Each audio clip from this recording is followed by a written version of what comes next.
saya berikan bonus sedikit ya. Kalau sedang punya masalah, kata Quran jangan mengeluh, terima dengan sabar. Hal pertama yang dilakukan adalah bermunajat kepada Allah, berdoa. Ya Allah, Engkau tidak titipkan masalah ini kepada saya kecuali Engkau meyakininya kepada saya bahwa saya mampu menjalaninya. Maka mohon ya Allah, kuatkan saya dalam menjalani ujian ini, luluskan saya ya Allah, dan berikan rahmat dan pahala yang mengantarkan ke surga dari ujian ini. Begitu Anda sampaikan setelah itu, yang pertama dikerjakan setelah berdoa adalah kurban. Nah, kurban ini banyak dipahami hal yang kurang tepat di masyarakat. Kalau disebutkan kurban, bayangannya potong sapi, kan? Bayangannya kemudian potong kambing. Hanya pada kurban yang terbatas pada saat Idul Adha. Padahal kalimat kurban yang disebutkan dalam Al-Quran pertama kali tidak terbatas pada Idul Adha. Kurban pertama disebutkan dengan kurban dari kata koruba. Sifatnya disebut dengan qarib, superlatifnya disebut dengan kurban. Qaruba artinya dekat, sifat kedekatannya disebut dengan qarib. Kalau Anda mengamalkan sesuatu untuk lebih dekat dengan objek yang ingin didekati, terus kerjakan lagi, maka bentuknya dirubah jadi superlatif, namanya kurban. Allah berikan rumus di Quran surah kelima Al-Ma'idah ayat 27. Kalau Anda sedang punya masalah setelah bermunajat, maka teruslah mendekat kepada Allah. Kurban artinya melakukan amalan-amalan yang mendekatkan diri kepada Allah Subhanahu wa ta'ala. Kerjakan.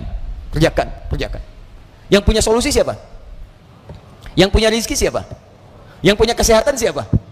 Nah, adabnya kalau Anda merasakan itu semua, kalau sedang punya persoalan dari itu yang disebutkan, cepat dekati pemiliknya. Anda punya masalah di handphone, Anda dekati pemilik handphone. Anda punya masalah di televisi, Anda dekati tukang TV. Anda punya masalah di mobil, Anda datang ke bengkel. Anda punya masalah di diri Anda dekati yang menciptakan Anda. Ayo dekati Allah lewat sholat, dekati lewat puasa, dekati lewat bacaan Al-Quran. Begitu Anda mendekati Allah, maka Allah akan berikan solusi dalam kehidupan Anda. Itulah yang dimaksudkan. Minimal setahun sekali kita diminta mendekat kepada Allah, salah satunya lewat ritual kurban yang di Idul Adha itu. Nah, cuma celakanya setelah diberikan solusi oleh Allah, nih silahkan berkorban, yang paling bagus korbannya, kedekatannya kepadaku, aku akan berikan pilihan kepadanya.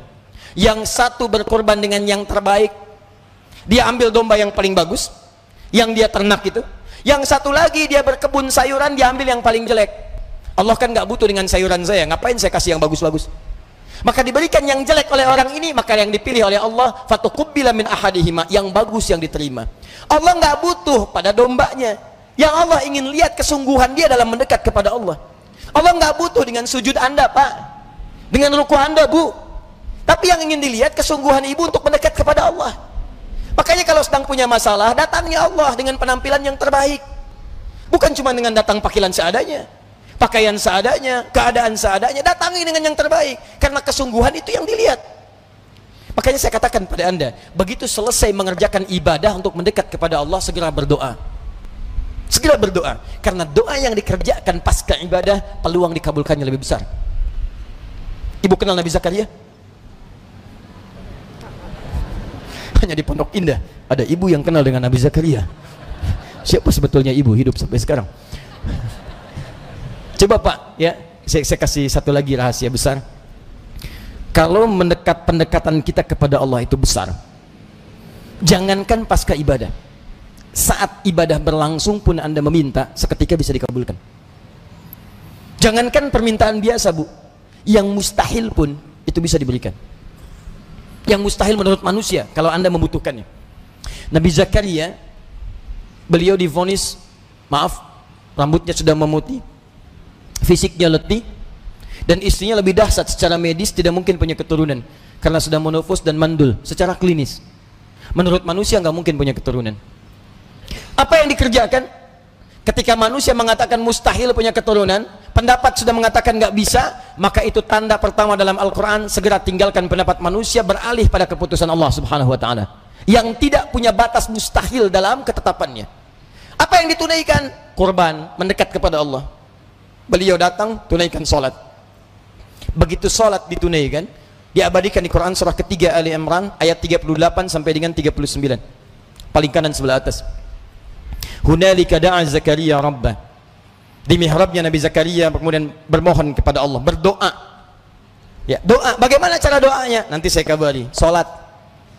Mohon kepada Allah, dalam salatnya dia minta.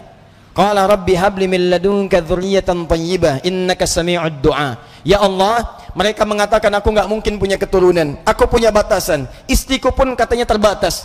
Maka aku hanya memohon kepadamu yang tidak punya batas dalam pemberian. Sifat Allah yang tidak punya batas dalam pemberian disebut dengan Wahhab. Kalau kita minta sifat itu diberikan kepada kita dalam bentuk pemberian, maka mohonkan dalam bentuk fi'il amr li ajli tolab, untuk minta. Namanya hab. Habli, kalau untuk banyakan hablana. Qala rabbi habli, ya Allah yang punya pemberian tanpa batas, mohon berikan kepadaku dari sisimu saja, bukan dari yang lain. Keturunan. Innaka sami'ud du'a, engkau pasti mendengar doa saya. Kalau pada yang maha mendengar saja tidak dikabulkan, lantas kepada siapa lagi saya mesti minta? Itu ditunaikan dalam sholat, Bu. Dan ingat, beliau menyampaikan ini, itu belum selesai sholatnya, masih berdiri. Berdiri disebut qaimun, qaim. Masih sholat disebut yusolli. Lihat ayat 39-nya. Fanadatsul malaikatu wa huwa qaimun yusolli fil mihrab.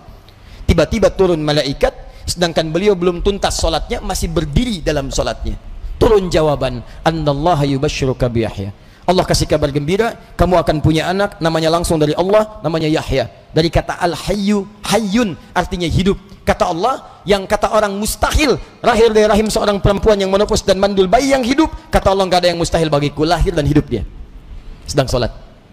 Dan berita baiknya, amalan pertama yang sangat ditekankan dalam Islam pada kita itu sholat. Dan berita paling baiknya, sholat disebut dengan doa. Silahkan cek semua kitab fikih ketika menyebutkan mahiyas sholat, as-sholatu hiyad doa. Sholat itu adalah doa. Dari mulai takbir sudah doa, sedekap sudah berdoa, duduk sudah berdoa, ruku berdoa, sujud doa. Duduk di antara dua sujud, Pak, 7 sampai 8 permintaan. Doa tuh, minta. Sujud perbanyak. Makanya kalau Anda sedang punya masalah, makanya diarahkan oleh Quran, ayo sholat. Jangan tinggalin sholat. Hayya 'alas sholat, yuk sholat. Anda tanya, kenapa kami mesti sholat? Hayya 'alal falah. Mungkin kau belum bahagia, ayo sholat, saya berikan kebahagiaan. Engkau belum sukses, saya berikan kesuksesan. Itu hikmahnya.